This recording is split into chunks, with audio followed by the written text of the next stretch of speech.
Hello, beautiful, strong survivors of domestic violence. Hello, support system and staff of Safe Shelby. Thank you for this opportunity and for your attention. I just wanted to share a little bit about my story and hopes to touch the life of even one person. I'll give you a little bit of background. I grew up in a small town. I experienced some trauma growing up, but for the most part, I had a good childhood. My parents were divorced. I left home and went to college. I ran track for 4 years, and my senior year of high school, actually fell in love, and he was aggressive and abusive, and I bought into it. I believed his lies, and I felt like I loved him so much that without him my world would crumble. And it literally took me leaving my hometown to go off to college to escape that relationship. Fast forward 20 years, and I am now divorced and reconnected with this high school sweetheart. And literally 2-3 months into our relationship, he became abusive. But there, of course, was a build-up to the abuse, the gaslighting, and the what I call training, to get me to the point where he knew that he could be physically abusive and that I would not leave. But the most powerful thing that these abusers do is they get into your mind, they tell you lies, and you trust them enough that you believe their lies.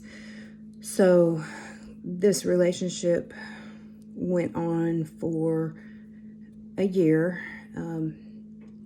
and he was able to move into my home and alienate me from my friends, my family. I had no contact with my friends. I stopped working out completely, and I've been an athlete all my life. Completely stopped working out. Completely detached from my friends. I didn't see my dad for an entire year, and I hardly talked to him. So he had me exactly where he wanted me. And it took some time for me to realize that this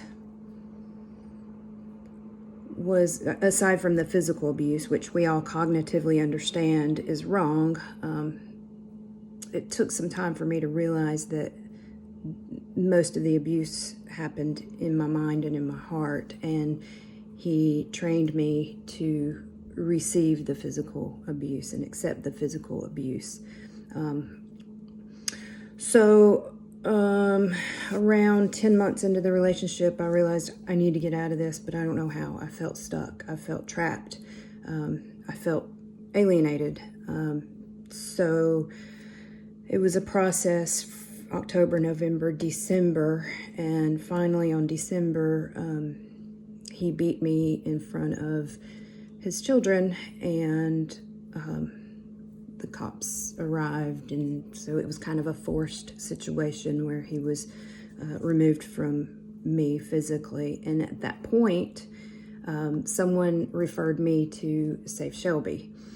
And not only was I referred to Safe Shelby, but they actually reached out to me. Of course, I gave them permission to do so, but it's hard to take that first step. And it's so much more comforting when someone reaches out to you and offers you help. For a lot of us, we don't want to ask for help. We are afraid, or what have you. So they reached out to me, and I had encouragement from my family to get help. And I went in and I sat down with Katie, and I said, look, I'm a nurse practitioner. I'm highly educated. I know what I want. I'm broken. I want to learn how to have a healthy relationship. I want to fix these problems. Let's go. So we got to work. We did some very intensive therapy. We broke down belief systems. We broke down relationships. We had enlightening moments, those what I call light bulb moments. I had so many of those with Katie, and it may seem simple, but one day she said, "Have you ever had a healthy relationship?" And it stopped me in my tracks, and it made me really think about what a healthy relationship is and what it looks like. And I had no answer for her. Other things that we tackle, things like self-care. How many of us, as mothers, bend over backwards to make sure that our children have everything that they want and everything that they need? Even something as simple as, I'm going to cook you a meal. You're going to sit down.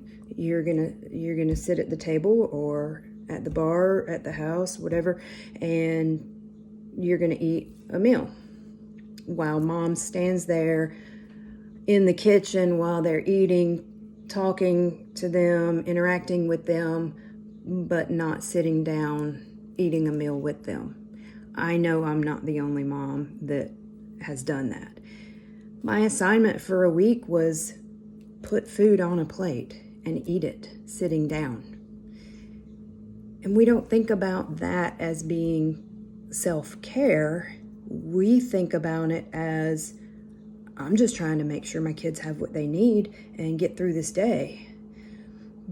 But it's the tiny steps that we make from day to day, from week to week, that help us become more secure in who we are and understand that we are valuable and that we do deserve to be spoken to with respect and with love, the same way that we expect people to speak to our children, and the way that we speak to our own children, we don't speak to ourselves. We're much harder on ourselves. So all these things, they seem very simple, but they're difficult for victims of abuse. It's difficult to be kind, to say kind things to ourselves. But with Safe Shelby, you learn slowly, through these slow steps, how to be kind to yourself, how to speak kindly to yourself, how to understand what love looks like, how to understand what healthy relationships look like. And I am 100% certain that the relationship that I have built with Safe Shelby has saved my life, and hopefully the lives of other people that I have interacted with, gotten in touch with Safe Shelby, referred. I work in a hospital. I've referred people to them. But it's very, very important to have abuse-specific therapy and resources. General therapy, I've had it before for other things. General therapy is great, and I think we all need therapy in one form or another, but this is very specific to victims of abuse, and there's nothing like it. So the therapists and the resources that we have, you can't get it anywhere else. So it's very, very important. I'm very passionate about Safe Shelby because we need it. There are so many women, especially given the pandemic right now.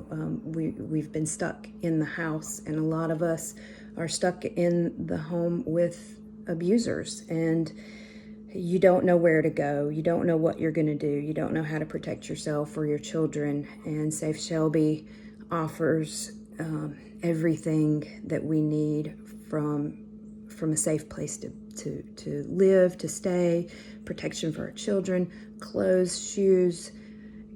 All of those things are involved in what they do there. And I encourage each and every one of you to keep them in the front or the back of your mind somewhere so that you can pass on this information. We definitely need people that support and refer those folks. And I'm happy to say now that I continue to meet with Katie from time to time. We don't meet every week, but we check in, and she's always very supportive. She helps me with issues that I have in relationships, issues with my children, but mostly just to remind me to be kind to myself, and kind of let me know that I'm not alone and that there are resources. So I'm very, very thankful for Safe Shelby. And if you ever know of anyone who needs resources, absolutely refer them to Safe Shelby. I can't say enough about them. So thank you for your time. I will end here. Just wanted to share my story and encourage you. Please keep this in your mind, especially right now with the pandemic. Thank you very much. Have a great day.